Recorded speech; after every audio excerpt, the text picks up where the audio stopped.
Pneumatophores क्या होते हैं? न्यूमेटोफोर्स स्पेशल टाइप की एक रूट्स होती हैं जिनको एयर रूट्स, रेस्पिरेटरी रूट्स या फिर ब्रीदिंग रूट्स के नाम से भी जाना जाता है।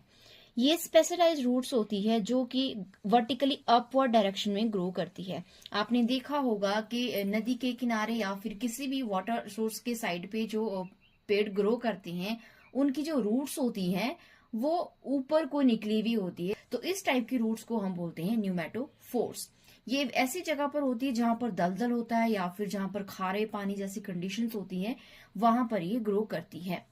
ये जो रूट्स होती है ये एरियल अपराइट होती है और नेगेटिवली जियोट्रॉफिक रूट्स होती है। अब नेगेटिवली जियोट्रॉफिक का मतलब है कि ये ग्रेविटी के अगेंस्ट ग्रो करती है।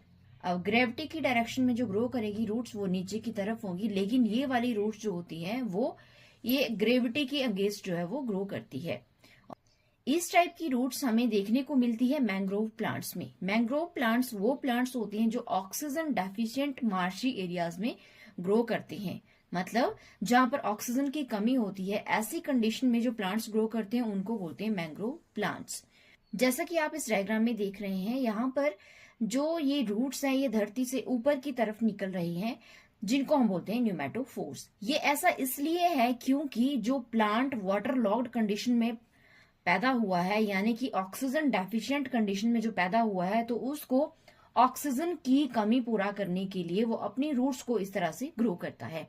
तो जो ये रूट्स है इनके ऊपर कुछ छोटे छोटे पोर्स प्रेजेंट होते हैं जिनकी हेल्प से जो ऑक्सीजन है वो रूट्स में एंटर होती है और उसको रेस्पिरेशन में हेल्प करती है। तो इसकी कुछ एग्जाम्पल्स है जैसे कि राइजोफोरा, कोनोकार्पस एटसेट्रा। तो इस टाइप के प्लांट्स को हम बोलते हैं मैंग्रोव प्लांट्स और इनकी जो रूट्स होती है उनको बोलते हैं pneumatophores. I hope you enjoy this video. Please do like, share and subscribe my YouTube channel.